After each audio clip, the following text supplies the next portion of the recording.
Hi, everybody. Welcome back to another session in the Polkadot Educate series. I'm just going to welcome our speakers to the stage. Hello, good afternoon, everyone. Good afternoon, good morning, good evening, maybe for somebody. We are going to talk today about the second of our runtime templates. It's an EVM template built by OpenZeppelin. We've been in the industry since 2015, mainly in the Ethereum ecosystem, but we are pretty excited that we started building in Polkadot end of last year. This is the second of our templates. I want you to first meet our team. It's me. My name is Nikita, Ozgun and Amar. We are a development team that build these templates. You can also see there is a Gustavo. It's our manager.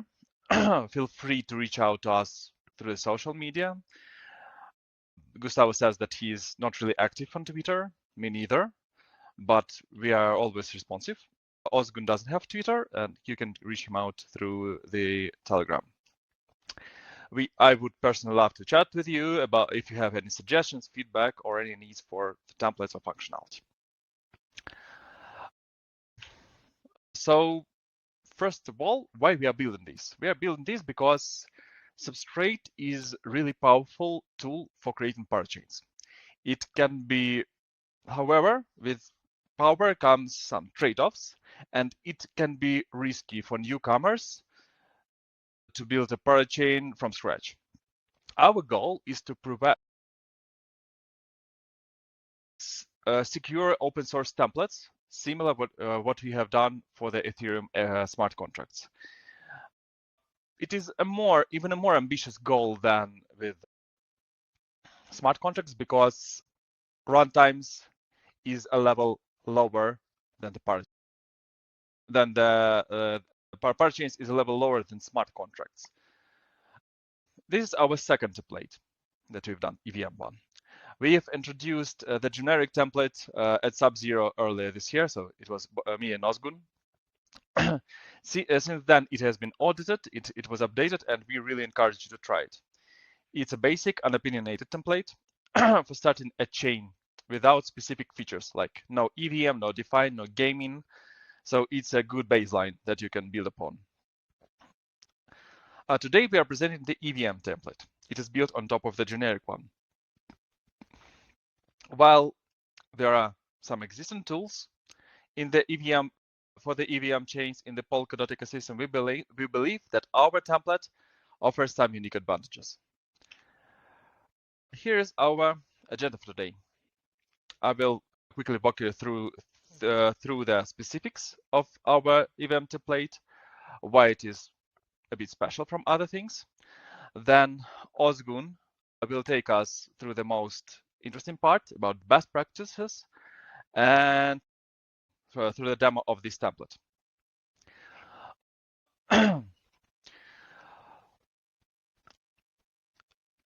In the demo, Ozgun will spin up a parachain using a zombie.net locally. Let's go. And in the end, I will just present you the future steps that we are going to take with our templates and what we are going to develop for the Polkadot ecosystem next. So why we are creating this EVM template when other option exists? We are building on top of the excellent thing called Frontier. It's a great tool, but we've made some changes that are quite important. First of all, we've switched from the 32-byte addresses to 20-byte addresses. They are standard for the Ethereum ecosystem. With them, we are compatible with the most of the tools and things that are built for Ethereum, and it is easier to deploy them to this template. Also, we have introduced the account abstraction support. Account abstraction is a cool feature that allows you to send transactions not through the mempool as it was before, but through the separate mempool that is operated on behalf of some builder. So it enables some unique features. For example, like paymaster, when you can send a transaction and it will be paid on by somebody else for you. So you don't need to operate with the gas. You just need to create transaction, sign it, and send it. Also, we have introduced the pre-deployed contracts. Pre-deployed contracts is a functionality that allows you to deploy contracts from the block 0, from the Genesis block. In details, like I said, the 20-byte addresses is a keystone for the Ethereum ecosystem, as long as for ECDCA signatures. We think it is really important to have it for our template, because otherwise, and the most important thing, we have handled the conversions. For example, if you need to send an XCM message to some parachain that has 32-byte addresses, don't worry, we have you covered. It will be converted. The next topic is the pre-deployed contracts. We believe that account abstraction is really a keystone thing. Not a keystone, but a really important thing that improves user experience in the Web3. The pre-deployed contracts allow us to provide this functionality without any hassle for the developers to deploy it on their network. So it will be provided like without any deployments and so on. This contract that we use for the entry point is developed by Ethereum Foundation. It was audited by multiple companies, including us, OpenZeppelin. So you can believe it's secure and no need to worry about its implementation. For now, Paymaster that I've mentioned earlier is not included into the pre-deployed contracts because we do not yet have the standard implementation. It was not audited, but we are working on it as a company, and in future, we think we will include the Paymaster implementation to this template. And now to the best practices. I think Ozgun, it's your turn there. Hello, is my sound clear now? Yeah. Okay, great. These are not specific, not necessarily to Substrate, but this is like more general purpose good stuff to use for any Rust project. Let me start with the toolset configurations. We are using Clippy.toml. This ensures the style of coding, which is considered by the best practice from Rust community and Rust organization by themselves. This is important since it prevents weird stylings or weird conventions by your project and makes your code more mainstream, which means in turn, you will get more open source contributions. Same with Rust toolchain. So if you follow the most conventional best practices for your coding style, it means other people will have easier time to understand your code and will have easier time to submit a pull request. So these are very self-explanatory. The second thing is related to, again, format and Clippy, but also includes test, which is GitHub workflows, the continuous integration or deployment.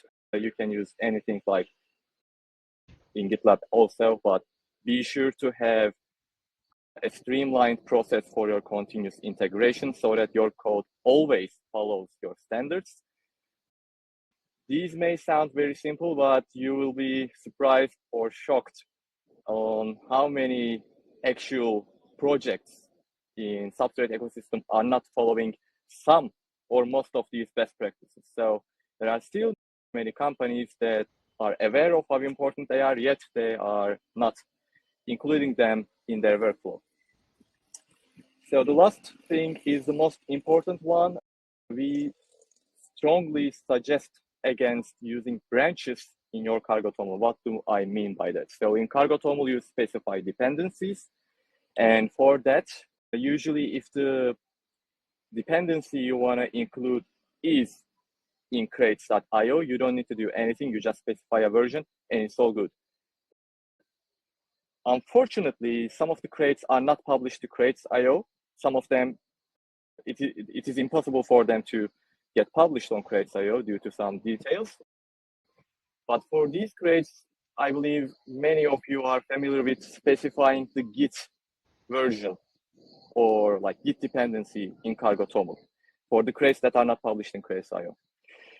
For these, sometimes you need to experiment on this stuff or use experimental features for that crate or dependency you want to include, and you specify a branch. What could go wrong? So branches are not static and they are getting updated, which means your code that is working yesterday is now broken.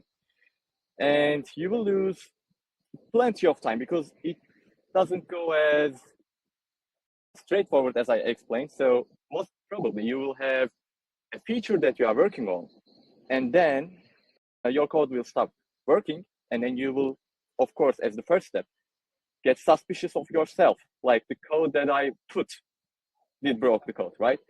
But it is not the case. It's the branch that got updated, which will cost you probably at least a couple of hours at least. And this has been true for the ecosystem. We also gave the same recommendation on Polkadot Decoded, and everybody agreed, like they were nodding on how many developer hours were lost due to these silly things. So our suggestion is, if you have some dependencies in your Cargo.toml that is not referencing to dependency from crates.io, be sure to use tags or revisions. So tags are better than revisions because it's easier for them, it's easier for us to remember the name and navigate ourselves in GitHub and other platforms. But okay, never ever use branches in your Cargo.toml, even for experimental stuff. Nikita, we can move on to the next slide. Yep. Thank you. Well, yeah, you will handle it. Okay. I can handle it, yeah. So we have included some more new functionality to this template. So it's, first of all, it's POV reclaim. POV reclaim is a functionality that allows you to get back some fees that you've paid to the relay chain. Ozgun, correct me if I'm wrong. So you are assuming that you will have one level of weight that you want to execute, but the real size was slower, you can reclaim it back. ZombieNet is a cool CLI tool that Ozgun will show you. It allows you to run the parachain on your machine against a relay chain that also runs on your machine, and test it without any hassle for the update, for the establish of the connections and so on. OmniNode is also a new feature from Polkadot. As far as I know, we are still implementing it. It allows you to bring the node part of your chain as a dependency, and not to build it yourself and maintain it yourself on your own. And also we have tweaked the runtime organizations, so you will not have a really long lib.rs file. It was broken down as to a separate modules, so things are now pretty concise. Now I think it's time for the demo. I'm stopping my screen sharing. Okay, let's go. So for the demo, before sharing the screen, let me quickly tell what it is about. We will launch our parachain, and for that we need to simulate the relay chain, as Nikita mentioned. So ZombieNet allows us to simulate both the relay chain that we will deploy against and our parachain, which is like the emphasis on, right? And then we will be using EVM templates from OpenZeppelin, of course. This is the topic. And then we will upload a smart contract, and then we will invoke the smart contract that we deployed to our parachain and see that we can invoke the functions in our smart contract successfully, so that we basically deployed a Solidity smart contract onto Polkadot ecosystem. So that's the goal of the demo. Let me share the screen. I believe you can see my screen, right? Can I get some confirmation? Yes. Okay, great. So this is in our official documents website, but it is not deployed yet. So I'm running it on my local website. But soon we will have this guide, what I will follow from. Like, this will be available publicly. So don't worry, you don't need to take notes. In a couple of weeks at worst, this should be online. Okay, so the first step is cloning this repository, which I already made. So I will not do that step. And let me open a Visual Code instance and move to there. And in this repository, let me quickly show you the file system. We will go to EVM Template, and in there, we will have zombie.net config folder, and we wanna change the devnet.toml file into this. This is already present in, where is it? Here. So I just copy pasted that, nothing going on with this.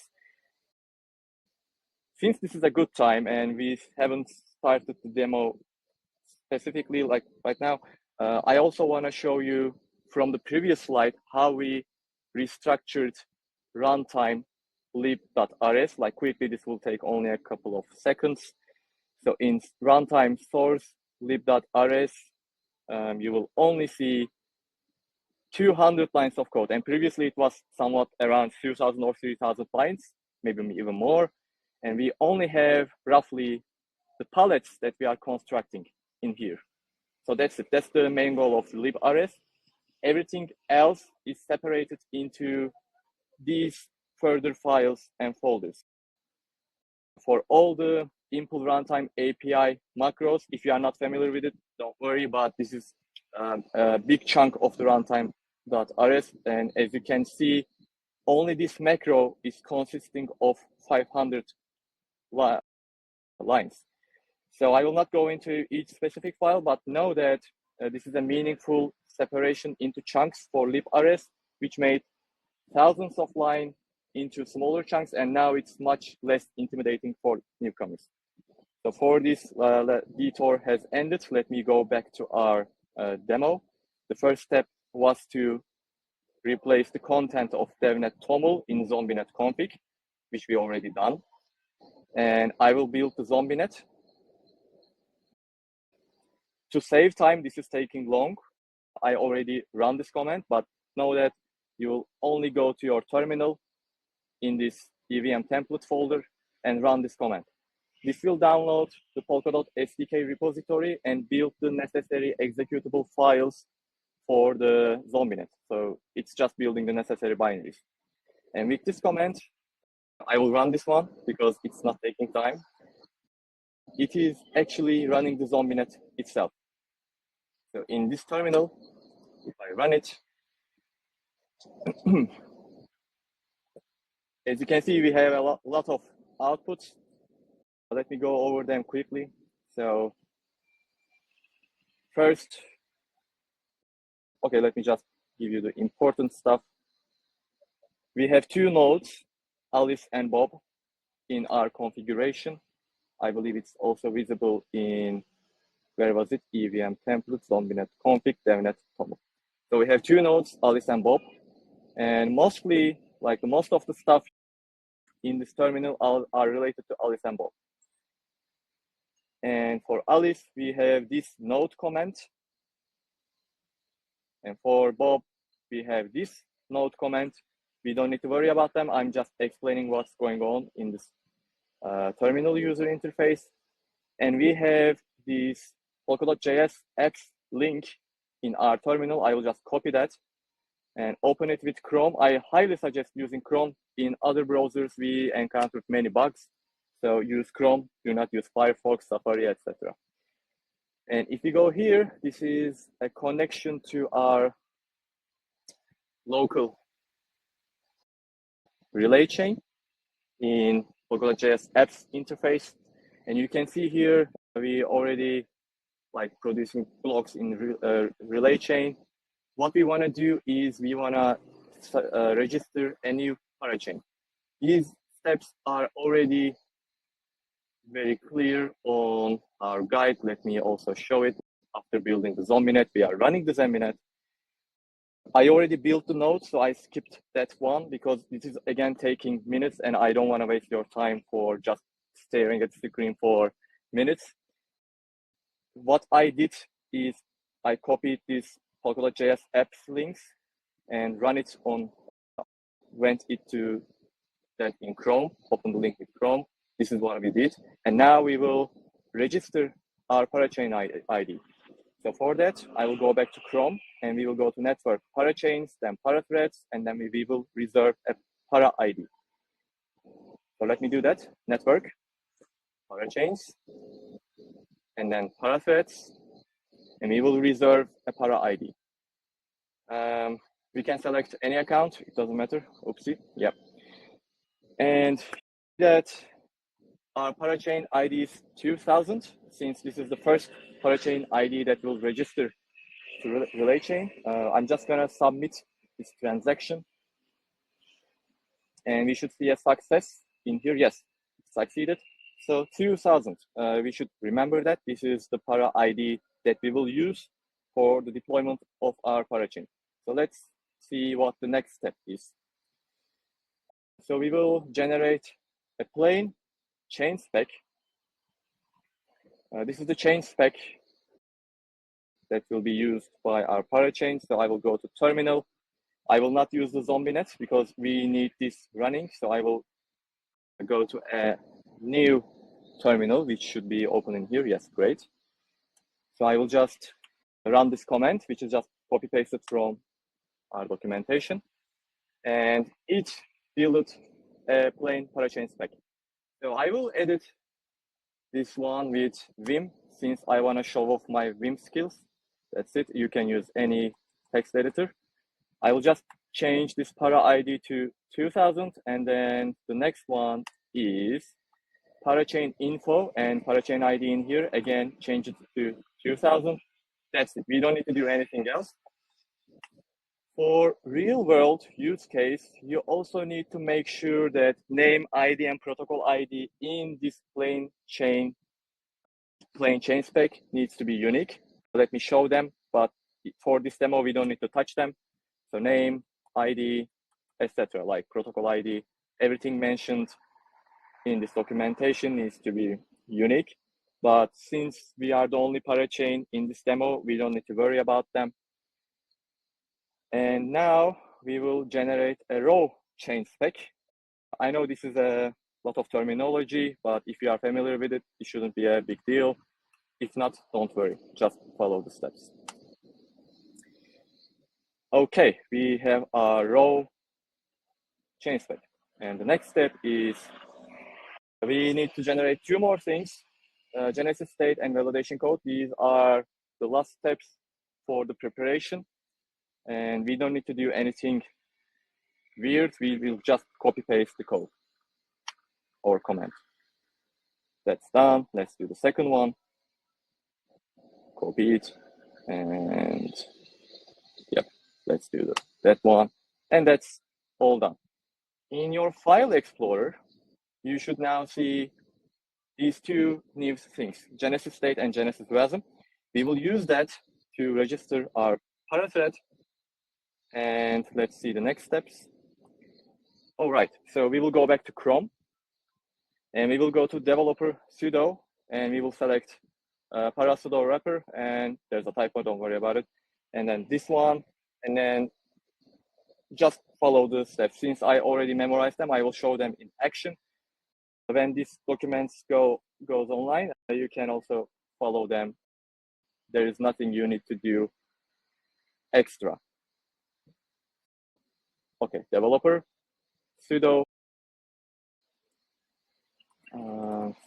okay, paras sudo wrapper, and then we will select sudo schedule para initialize. For the ID, we will enter the para ID that we reserved. Remember, I tried to reserve a parachain ID, and 2000 was the number that I've been given to, so I need to memorize that. We will now allow file uploads. It's easier for us, and for Genesis state, it will go here. Yes, drag and drop is sometimes messy in this UI. Okay, I managed to do that. And WASM goes to validation code. Again, these are all explicitly stated in documentation. You don't need to remember anything. I will set this one to yes. Great. And I will submit the transaction. Again, I can use any account, doesn't matter. All right, it worked. And let's see the next steps. So again, I also put the screenshot for that if you want to confirm when you are following the documentation on your own. And these two will be the last steps for running our node for the parachain and see some block production. So we will go to our ZombieNet terminal, which is in here. We will navigate to Bob's node command, which is here. And then we will copy the path to the chain spec that Bob is using. I copied that.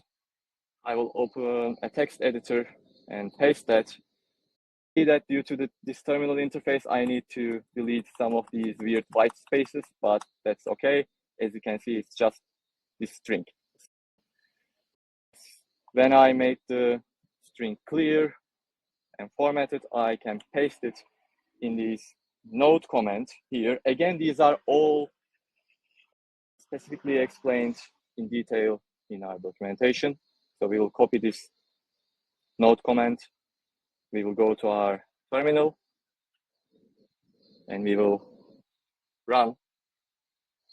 Before running it, let's see if our parachain is successfully there, like deployed.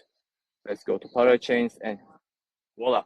In parachains, we have a one, which is like the 2000 for the ID, what we wanted. Seems like it's going well. Let's try to run the node command. Oopsie. Parachain template node. Where is it? Couldn't find it. Oh, okay. Yeah, no worries. It's just in the main directory since I copy pasted it. Okay, as you can see, everything seems to be working. We just want to see some import statements and block production. So let's wait some time.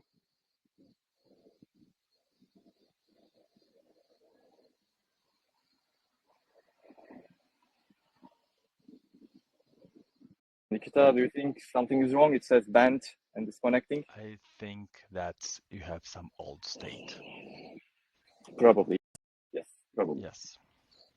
Okay, so I will just delete the storage and then rerun. That should fix it.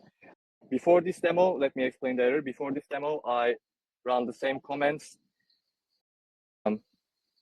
And yeah, there you go. The block production is working. Let me explain the error so that if you encounter it, you will know how to solve it. So before this demo, I was making sure everything is working, and it was syncing the previous blockchain that I deployed, and it was trying to sync with the previous one. Since for the storage, it synced with the previous blockchain, it was trying to use that information. As Nikita explained, we had a corrupted storage at that point because it is not reflecting the new blockchain that I just deployed. So I deleted the storage folder, which is the storage for the node for Bob, and now it's working. So you see that we are preparing blocks, we are submitting them, and we are importing new blocks. Everything is working. So I will keep this one running. This is the first part and the longest part of the demo, which is running your parachain against a simulated relay chain. So I know it's a lot of steps, and that's why we are collaborating with Pop CLI, which is another tool built by Rogue team.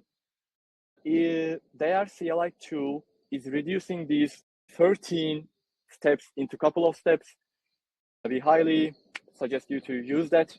They are even now added the feature for generating these change specs and generating the WASM and everything. So you will just use a better CLI tool that automates this stuff. The reason I use these comments for went the long way is that I want to show you what happens behind the scenes. Okay, step 2, deploying Solidity smart contract. So I already have Foundry, so I will not do that. I already have a Solidity contract, so I will not do that. But if you don't have, you can just copy paste this file and create hello-world.sol. And you need to have a JavaScript project. This is the package.json file. This is the sanity check script that we will use for see that everything is working properly. And lastly, we will have the invoke smart contract script. And this file, again, I provided, but we can generate that with the commands below, so don't worry about it. So I will just open now project that has these files. So you see I have the package.json as specified in the documentation. I have sanity check.js, which is just connects to that port that we opened with our node, and then prints the balance of the Alice account, and then tries to sign a transaction and send the transaction, and then prints the transaction details. This is just, again, a sanity check that everything works in EVM settings in terms of transactions. So I will just run node sanity check, and let me make this bigger. Yeah, that Alice has a non-zero balance, which is what we wanted, and you can see the transaction details. We will not use this information. This is just to see that everything is working, all right? And let me clear the screen. And then what we want to do is, since we know that everything is working, we want to create or deploy our smart contract, which is hello world, which is just prints hello world. That's it. Our smart contract is just printing hello world. This is, again, a proof of concept. And now I will run this command. And since I haven't changed any files, it just compiled. And it will now deploy. Okay, so it's deployed to this address. We need to remember that or copy that. And in invoke smart contract.js file, we will use this address. And again, this address is where the smart contract is deployed to. So we will call this smart contract. That's how we know. Okay, so last step is to invoke the smart contract. This command is creating the .abi file. I already have that. As I mentioned, this is given in here for our hello world.sol file. But if you have another smart contract, you can just use this command to create the, this command to create the ABI. And I will now invoke the smart contract, and hopefully we will get to see hello world. That's it. So that's it for the demo. If you have any questions, we can, I believe, take them after the presentation. And I'm handing it over back to Nikita.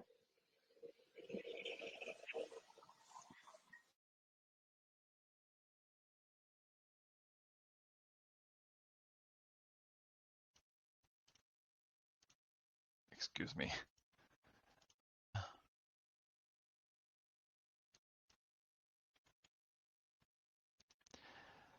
So yeah, we are done with the demo. So what's next? As you mentioned, the POP CLI integration. Our generic template is already integrated to the POP CLI, and you can build it and run as a parachain without any hassle. EVM template should be integrated soon, if it is not integrated already. POP CLI is a great team, and Rogue is a great team who built a great tool, PopCLI. It is really easy to spin up a parachain from your favorite command line interface. Also, we are building Tansy integration. I think it should be available this autumn. Our templates will be integrated into Tansy. Tansy is another way to run an upchain without really easy.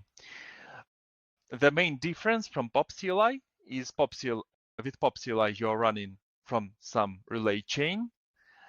Maybe it's a zombie net, maybe it's not. But with Tansy, they are providing you a whole ecosystem and infrastructure. So you're running your upchain against their relay chain, and you're running your code on their machines. Also, as our next release, we will be presenting meta palettes.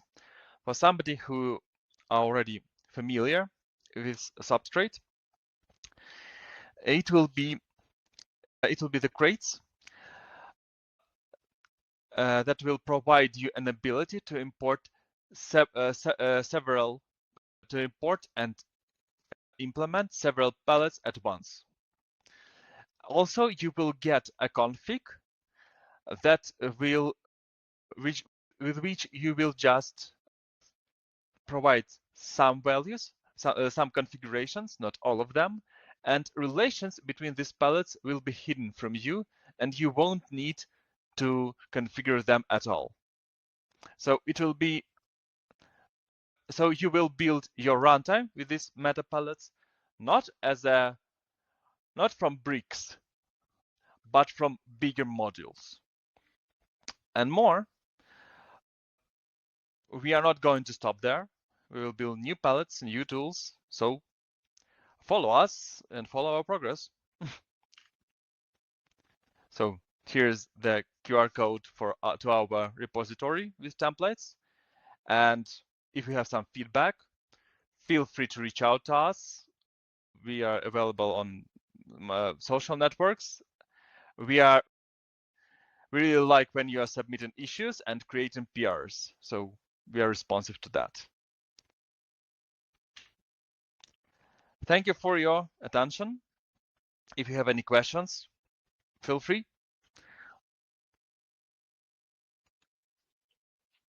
Thank you very much. We'll give everyone a minute if they have any questions. I just wanted to quickly come in and say that coming up after the Educate series, so we've got how many more workshops? 2 more workshops, I think, in the Educate series. And then coming up, we have the Polkadot Inc. Bootcamp, which is going to be more developer focused, more demos like the one we've had today. So definitely check that out if you're interested in a bootcamp rather than an Educate series. The information about that is on the Encode Club website, so look that up. We also have the Polkadot Hackathon coming up as well, so the bootcamp can be a good starter into the hackathon. So just a bit of self-promo. Do you maybe, Nikita, want to put the slide up with your Twitters and Telegrams so people know how to get a hold of you? Awesome. Thank you so much, everyone, for joining us, and enjoy the rest of your day. Bye, everyone. Bye. Bye.